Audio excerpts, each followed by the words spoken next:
smoke. Axe is going to break the smoke with the tusk, so both of them know that the other one is nearby. And the other smoke is going to get preemptively broken by Tiny and Dazzle. So it should result in 2 for 2 runes, as everybody heads to their lanes without too much further ado. Which is a shame, because we're all here for the ado, of course.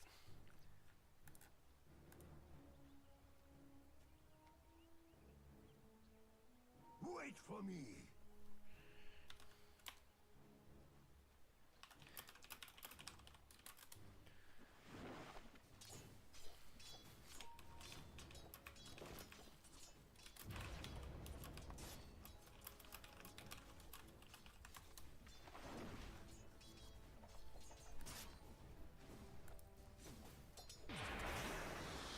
Infernal not really having that great of a lane against the Dazzle, as you can see. Juggernaut just farming it up. Morphling though, I'm just kind of trying to check his ultimate options, and there aren't really many good ones. Like, you can either turn into the Void Spirit, into the Earth Spirit for extra momentum, or you can turn into the X for the call. Neither is a complete game changer though.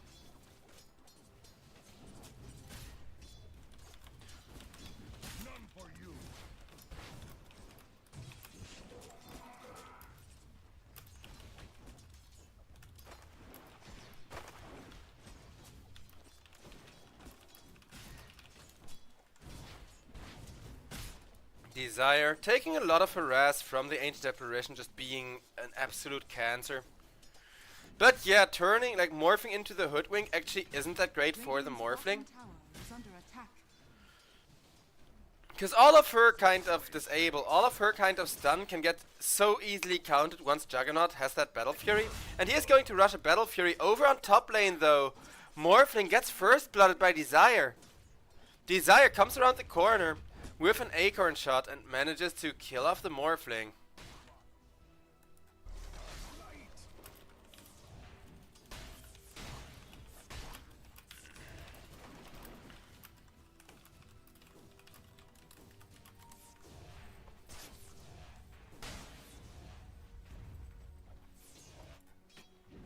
Yellow Submarine, they need to make sure not to lose this Bottega carry morph again.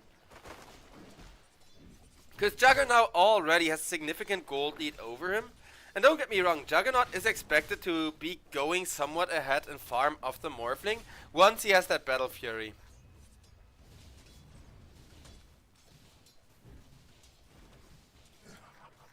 Radiant's courier has been killed.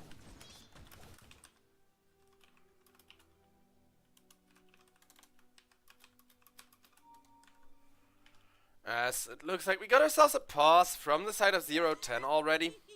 Hopefully just a short one though. Where did I go?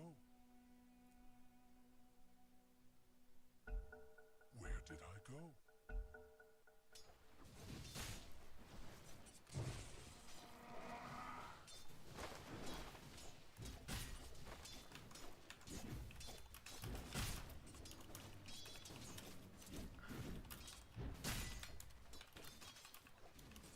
The unpause is there.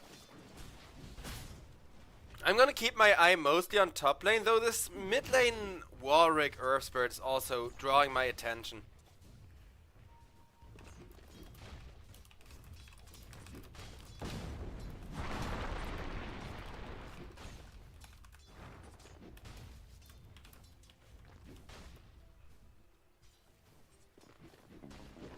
Warwick gives a little taunt as he is already out farming this Tiny so massively. Keep in mind, Tiny has a little bit more right click damage, but Void Spirit, most of his animations are just a little bit faster. As he's trying to annoy me Rayla, but with that Fortify over on top lane instead, we get to see this time around the Morphling support Parrish, and Bottega gives the shotgun taunt, gets himself away, goes full agility just to restore a little bit of health. I really need to keep looking at this top lane, it's way too important. Got it.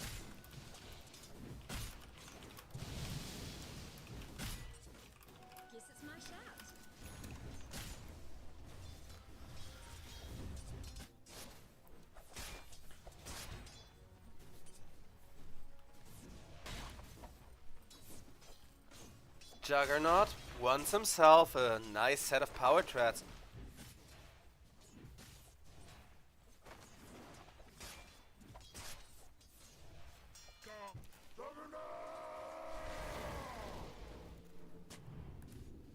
Ancient Apparition engaging in a warding war with Desire. Meanwhile, Desire, though, all that he desires is to win this lane, and right now they are. 1k gold lead already, with most of that being made up by the carry difference. Man, I should stop missing those kills the moment I look away. So you guys saw Ancient Apparition, he was gone there, and then Hoodwink caught up to him with, I think it was an Acorn shot. Yeah. So Acorn shot around the corner, still got him while he was out of vision. That's gotta be frustrating, but this top lane, it's looking like exactly what Zero Tenacity need in order to give us the third game that I long for. Because the group stages, they have been a 2-0 fest, let's be very real. That was before the big update. So every team already knew exactly what to play and how to play it. With the new map and a kind of new meta, I do hope the rest of today is gonna be like super exciting instead.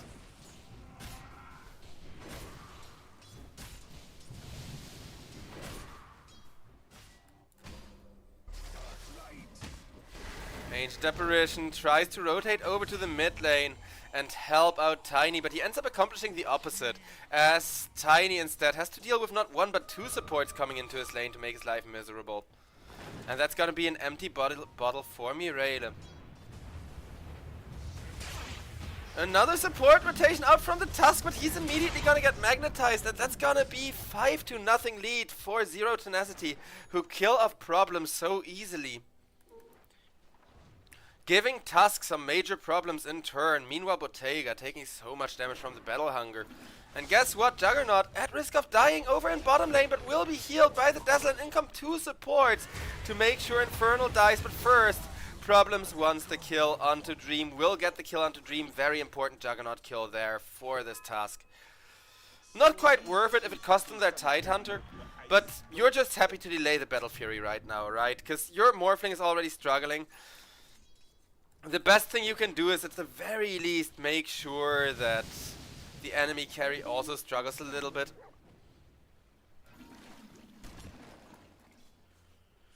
And I've missed the old school Adaptive Strike.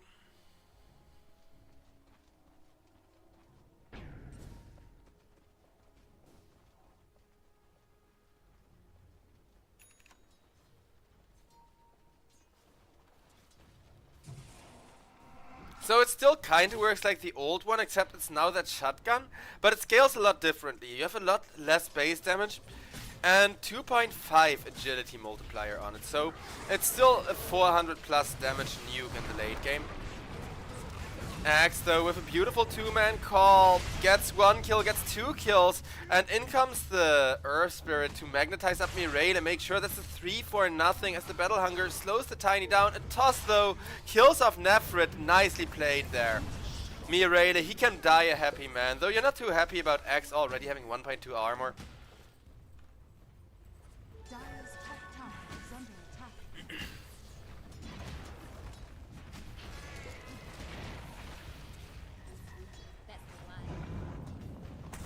Radiant's middle tower is under attack. Dire's top tower is under attack. Problems making some space for Morphling to come back in again. He does a lot of damage to Moose, but without a support 1v3 he's not gonna win that fight, and I think Bottega knows it. In comes a teleport from the Titan to Ravage. Just Ravage! They don't have vision! They didn't see that he could have just Ravaged there. He should have just Ravaged there, but not really having had much impact from this Ancient Apparition over in the top lane means you don't have the vision to scout out that good Ravage, even though it would have been an amazing one. Don't mind Morph, he's just going full agility once again. Doing his best to stay full healed up. But looking at the net worth, you can see this time around Axe is so rich. Earth Spirit is actually carrying his mid lane, and Juggernaut is only catching up now. Tidehunter broken by the Sharpshooter, and even the Omni Slash committed for good measure. Infernal taken down again. He's having a much harder game than last one. So are both of these supports. We could very well see the first game of the playoffs go to a third, or first series of the playoffs go to a third game. English is hard sometimes. Morphling though, farming like an absolute beast, is making sure to get early lifesteal for that Vladimir's to min-max the crap out of his farming speed. Dire structures are fortified.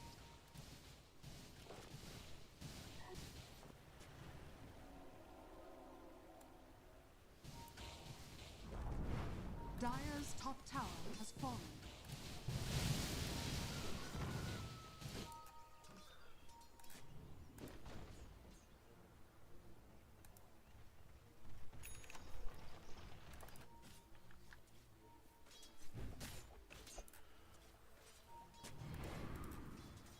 Dire are scanning. Morphling. Now at least he can finally safely farm. As against that already massive gold deficit in favor of 0-10 yellow submarine, they have 30% chance to still win the game. I would say that's about accurate because they need so much farm on the Morphling. And then those big ravages that we saw last game. Whereas Dream, probably an even earlier, if not the same timing Battle Fury as last game, that he's gonna be very, very happy about.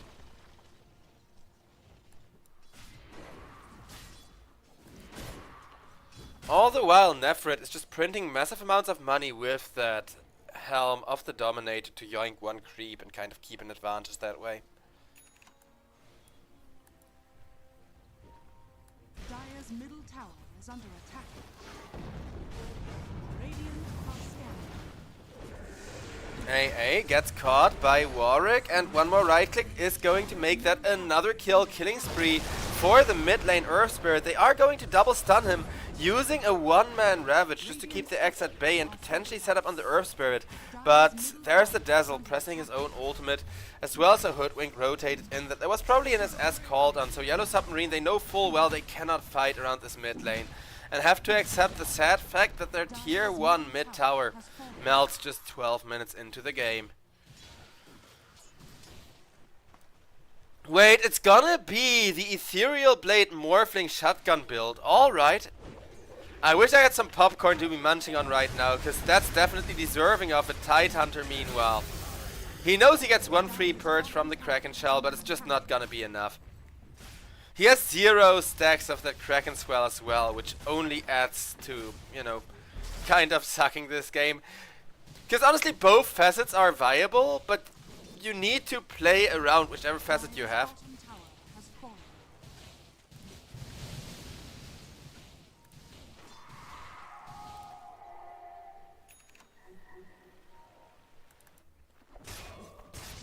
Juggernaut already has his Battle Fury. Looking to go for a Manta style now. Desire though gets killed off by Bottega, and that's over 500 gold just from that one kill, giving Morphling some very much needed money. Scanning. As with that lifesteal of his, he decides not to take that stack just yet, as he doesn't want to be caught out of position. Bottega, playing it very carefully, is at least aware of the danger that is posed. Because Juggernaut, he can now do whatever the hell he wants. Has a Battle Fury, free farms it up, gets a Manta style, free farms twice as fast. It's Bottega's Morph, who's already 1,300 gold behind, which is way too much.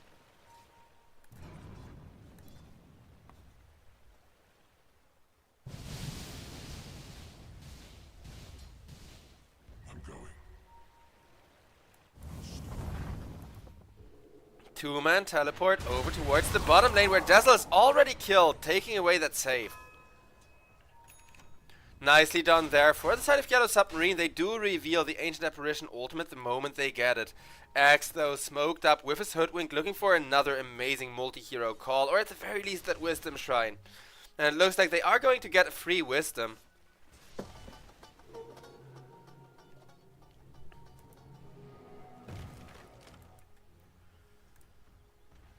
Dire are scanning. Yellow Submarine just busy making space for the Morphling to farm.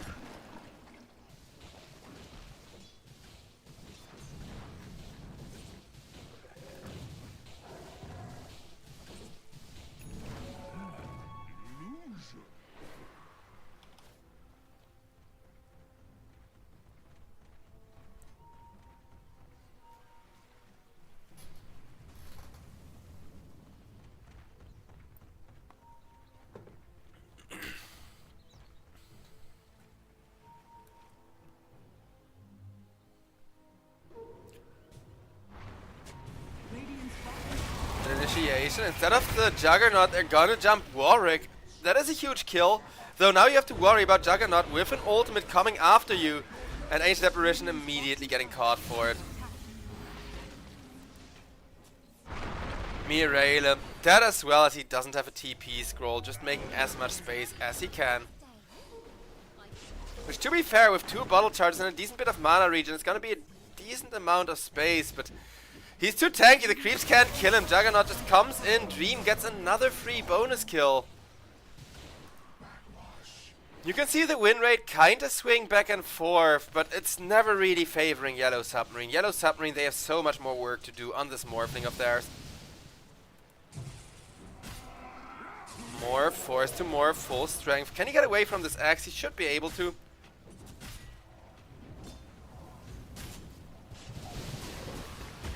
Bottega finally too tanky, and in comes a nice ultimate from the Ancient Apparition on top of the axe.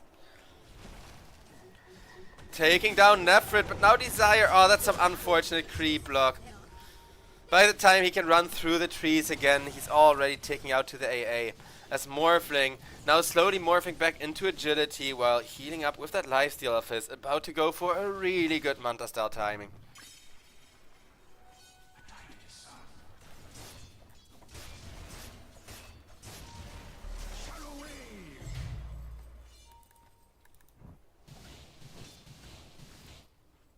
Dire's bottom tower is under attack.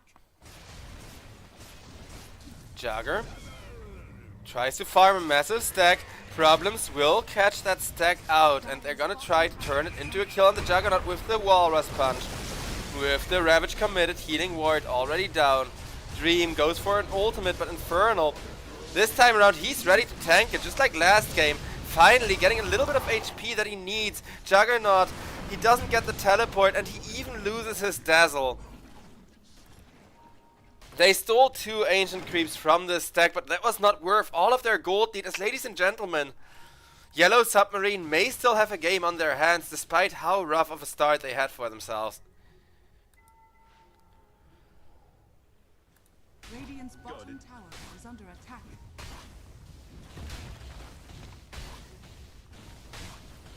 So, Ether Blast now scales on all of your total attributes from the Ethereal Blade, by the way, so it scales even better on Morph. Radiant's bottom Warwick, tower meanwhile, is under dies on Radiant's mid lane bottom to the Ancient tower Apparition. fallen. But yeah, it's no longer your main attribute, but it's only 1 time instead of 2.5 times. So you get 1 time all of your combined attributes as damage. Radiant's middle tower is under attack.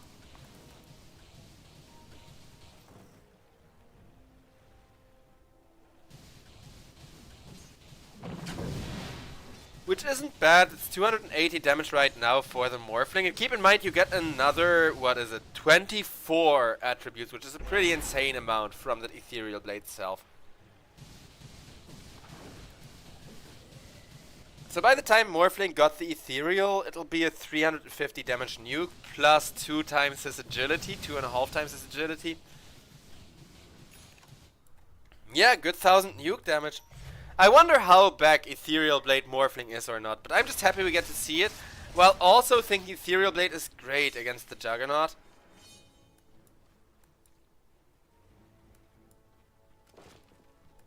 Radiant are scanning.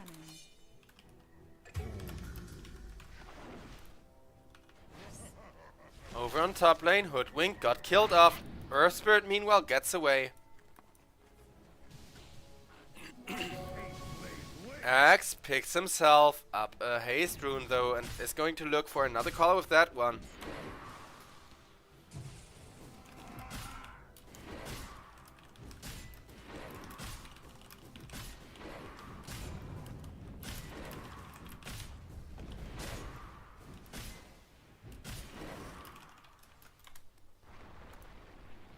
Not really going to turn that into any kills though.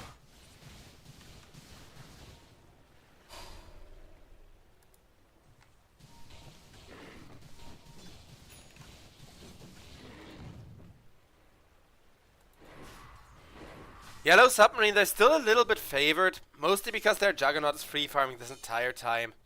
Dream making sure to also split push out lanes. This time around, both teams are gonna smoke up basically at the same time once again, looking for that all-important Tormentor kill.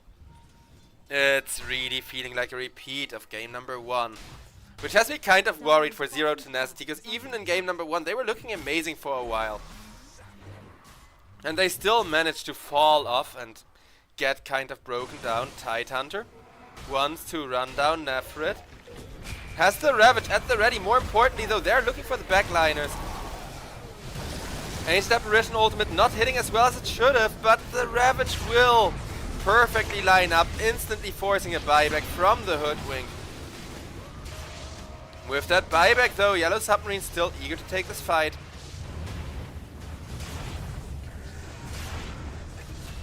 Mirela goes down in problems.